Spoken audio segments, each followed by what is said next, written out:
अमेरिकी राष्ट्रपति चुनाव से पहले अमेरिकी अर्थव्यवस्था में अचानक 33% की वृद्धि से राष्ट्रपति ट्रंप ने राहत की सांस ली है।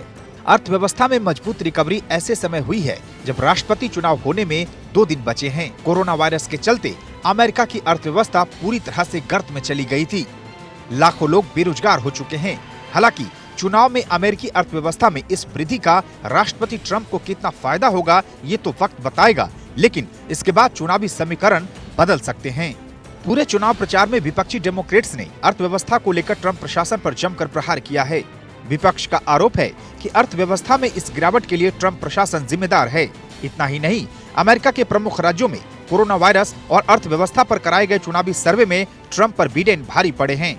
इस सर्वे के बाद रिपब्लिकन पार्टी की चिंताएं बढ़ गई हैं, लेकिन इस आर्थिक वृद्धि से ट्रंप जरूर गदगद हो रहे होंगे।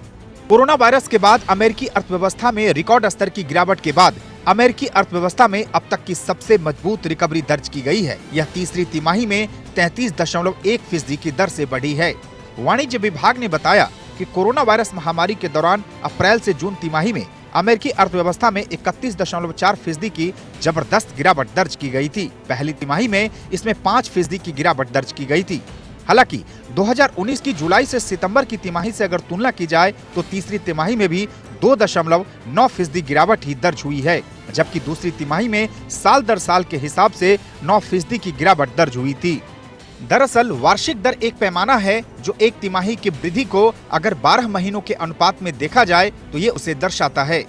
हालांकि अर्थशास्त्रियों ने आगाह किया है कि अर्थव्यवस्था में आई ये उछाल सरकार की ओर से दी गई $3 खरब की मदद का परिणाम है। बेरोजगार कर्मचारी और व्यापारियों के लिए यह फंडिंग अब बंद हो गई है। वाणिज्य विभाग की विज्ञप्ति में कहा गया है कि तीसरी तिमाही में दर्ज की गई ये वृद्धि व्यापार को खुलने और कोविड-19 के कारण प्रतिबंधित गतिविधियों को फिर से शुरू करने के लगातार प्रयासों का नतीजा है। Bureau report.